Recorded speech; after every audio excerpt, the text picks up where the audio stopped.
Meredith, it's the Weiss family again. We wanted to wish you a happy new year before we're going to Moe's. Hey, thanks.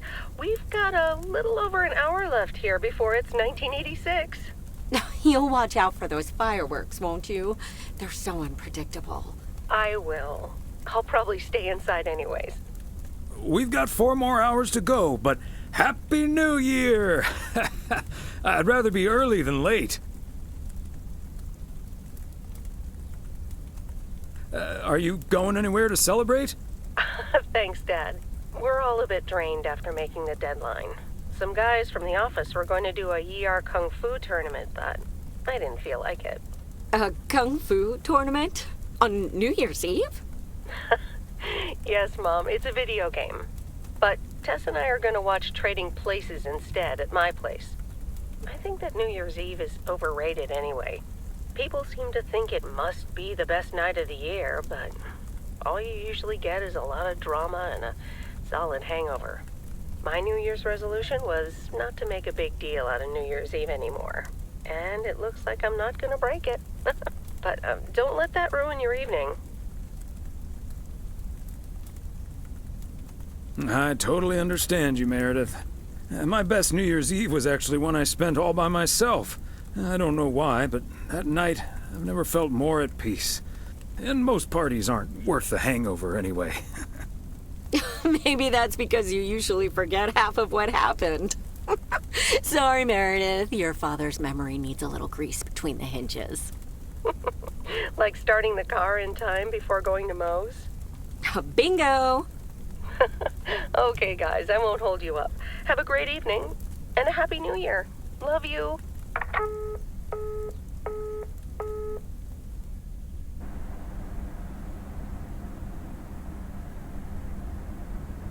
My beautiful people, may I have your attention for half a minute? First of all, welcome to Moe's. We're excited to celebrate the last few moments of 1985 together with you. It was quite an undertaking to host this New Year's Eve party at the last minute. So if you feel like the snack situation isn't up to standard, you're right. But we do have enough tater tots, french fries, potato wedges, and potato pancakes to feed the entire village. Thank you so much for that, Jack.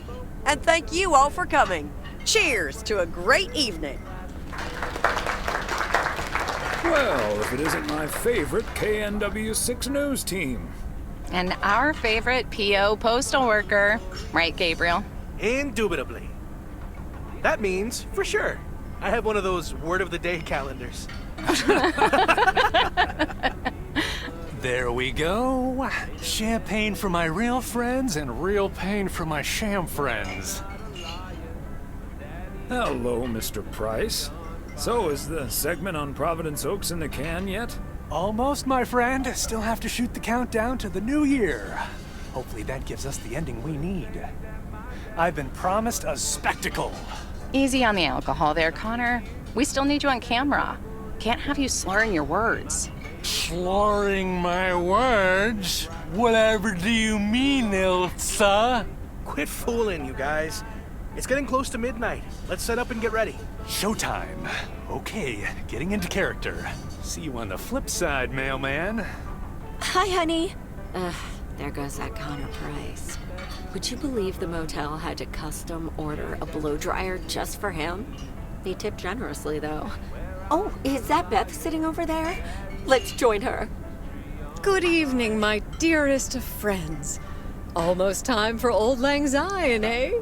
Did you know that Auld Lang Syne was written down by Robert Burns in the 18th century? And that he based it on an old Scottish folk song?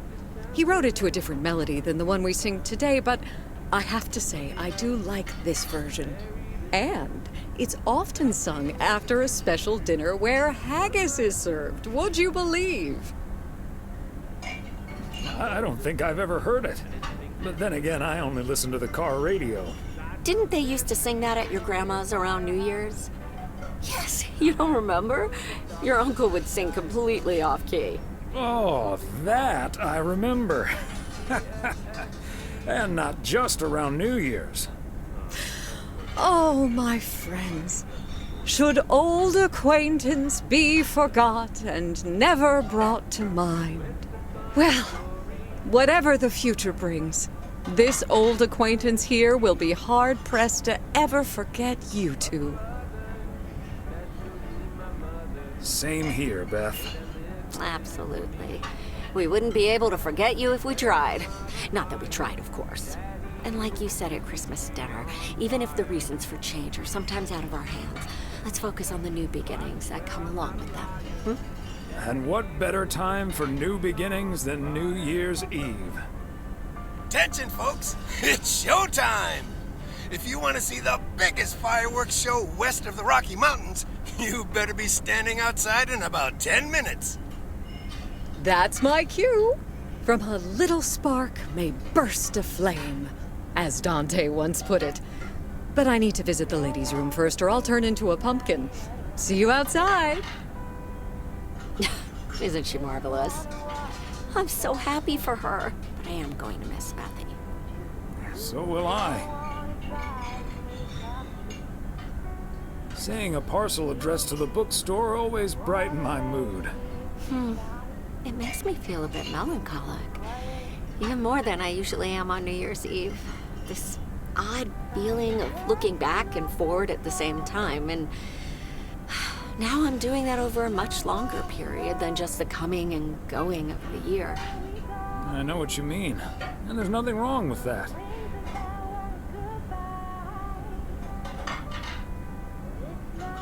I like to take my time and reminisce about all the things that happened. Oh, yes. We should appreciate what we have a bit more, and don't just let life pass us by without noticing.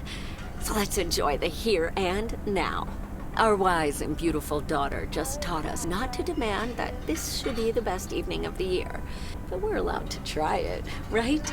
So this is where my speech ends, my dear husband, and now I need a glass of champagne. I'll drink to that, and to you, and all the good things the new year will bring us. Maureen, I need champagne. For me and my beautiful wife. You got it, sir. Just grab your glasses and join me in the bottle outside. It's less than a minute now. 20 seconds on go, Mr. Price. Go. And so, 1985 draws to a close. With mere seconds left in the year, I've been told this little lake town will strive to end 85 with a bang. In 10, 9, 8, 7, 6, 5, 4. Holy Toledo! Ilsa, are we getting this? Somebody check on Frank!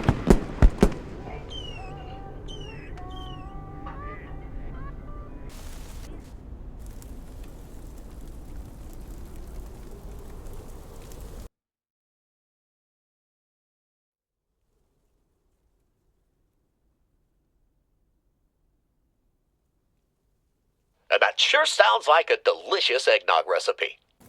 Hurry up, dear. It's coming up next. Yes, don't get too excited now. It's just a preview, remember? And now, a man with a very special New Year's resolution. And he's going to tell us all about it. Isn't that right, Sybil? Absolutely, Bob. It's none other than our roving reporter, Connor Price. Connor, my dear, where in blazes are you? Well, Sybil, I'm in beautiful Providence Oaks, wishing you and Bob and our viewers a joyful 1986. And as for my New Year's resolution, Bob, why, it's my very special price guarantee to all of you that I will be sharing gripping tales and intimate portraits from all over Oregon in an all-new series of special reports on small-town America. Part 1 will air tonight at 8, right here on KNW 6. And it will be all about the gorgeous little lake town where I was fortunate enough to spend the waning days of 1985. Here, let's take a look at an exclusive sneak peek. Providence Oaks, an idyllic town by a lake just south of Melville. It's where this reporter counted down to 1986. And although, unfortunately, the fireworks started a little early, so we didn't quite manage to catch them on tape, take it from me, it was quite the spectacle, courtesy of postal worker Frank Coleman. Just a faulty batch of leftover 4th of July material, I guess. Not mine, anyway. No siree. But I'm all right, folks. Really, everyone can stop calling me at home. I'm A-OK. And perhaps that encapsulates the true nature of Providence Oaks, or P.O., as it's called by those who know and love it. It's a town where, even when things don't go as planned, folks will be all right and A-OK. It's just, we help each other out, and there's nothing we can't fix. A town where first impressions can be deceiving. This town may look sleepy from the outside, but trust me, there's always so much stuff to do and take care of. Ugh. A town where generations have grown up. It's a great place to raise kids, and also a great place to have been raised as a kid. Myself, I mean. Back when I was a kid, being raised here. Was that okay? A town where patience is still a virtue. To be honest, I'm not entirely sure if this is where I'll find what I'm looking for. But I do know I can keep looking here for as long as I want, and that feels great. A town full of unique individuals that, deep down, have more in common than you'd think. The average Providence Okian probably doesn't exist. We do tend to keep to ourselves until someone needs us. Then we show up. Always. A town you can't help but love. I just think it's the best place in the whole wide world. Sue me. And where everyone has a story to tell. To me, it's all about the people. Because... Yes, well, leave it to the mailman to say it best. This is home. Indeed. Providence Oaks, like so many other places in our great state of Oregon, is a small town with a big heart. This is Connor Price, KNW6, PO.